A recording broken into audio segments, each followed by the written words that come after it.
কিশোরগঞ্জ জেলা শহরের হারোয়া এলাকায় নরসুন্দা নদীর তীরে প্রায় ২৫০ বছরের পুরনো ঐতিহাসিক পাগলা মসজিদ অবস্থিত।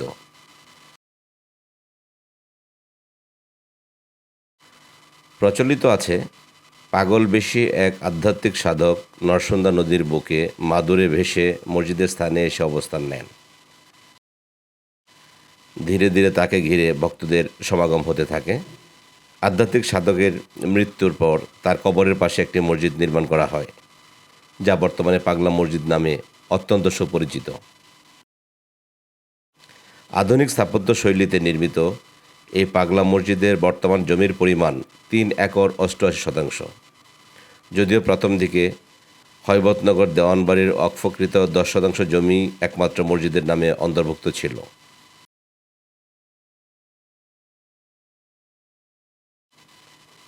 তিনতলা বিশিষ্ট পাগলা মসজিদের ছাদে ৩টি বড় গম্বুজ এবং ৫তলা ভবনের সমান একটি মিনার রয়েছে। প্রায় সহস্রাধিক মুসল্লির ধারণ ক্ষমতা সম্পন্ন এই মসজিদে নারীদের নামাজের আদায়ের জন্য পৃথক ব্যবস্থা আছে। বৃহত্তর ময়মনসিংহ অঞ্চলের পাগলা মসজিদে রয়েছে বিশেষ আধ্যাত্মিক গুরুত্ব।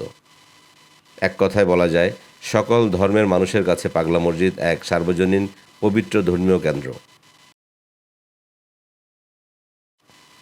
মানুষজন বিশ্বাস করেন, যদি যে কেউ একনিষ্ঠ নিয়তে পাগলা মসজিদে কোনো কিছু দান করে, তাহলে তার মনের বাসনা পূর্ণ হয়।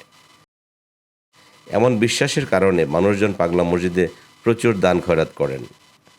আর অধিক দান খয়রাতের কারণে পাগলা মসজিদ ইতিমধ্যে দেশের অন্যতম আয়কারী ধর্মীয় প্রতিষ্ঠান হিসেবে স্বীকৃতি লাভ করেছে।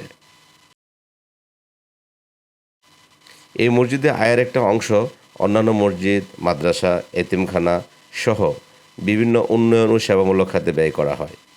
এছাড়া ২০০২ সালে মসজিদের পাশে একটি হাফিজিয়া মাদ্রাসা প্রতিষ্ঠা করা হয়েছে।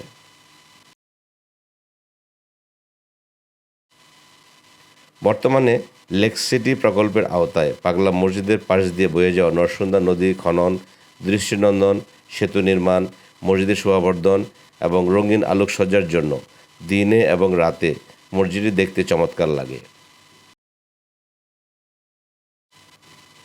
প্রিয় দর্শক, মসজিদটির ভিতরে ঢুকে ভিডিও করার অনুমতি ছিল না বিধায় আপনাদেরকে বাইরে থেকে ভিডিও করে দেখানোর চেষ্টা করেছি।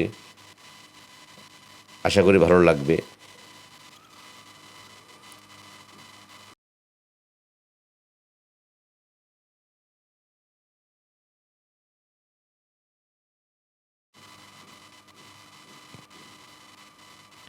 কিশোরগঞ্জ জেলা সদরের গুরুদয়াল সরকারি কলেজ এবং আধুনিক সদর হাসপাতালের খুব কাছেই ঐতিহাসিক পাগলা মসজিদের অবস্থান। কিশোরগঞ্জ পৌর শহরের যে কোনো স্থান থেকে রিক্সা বা ইজি বাইক ভাড়া নিয়ে পাগলা মসজিদ যেতে পারেন। তাছাড়া বাংলাদেশের যে কোনো প্রান্ত থেকে আপনি চাইলে সহজেই বাসে কিংবা ট্রেনে কিশোরগঞ্জ আসতে পারেন।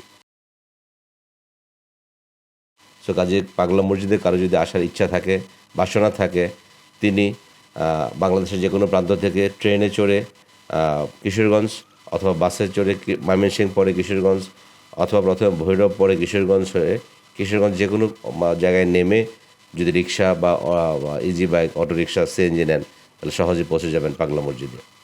ভিডিওটি দেখার জন্য ধন্যবাদ।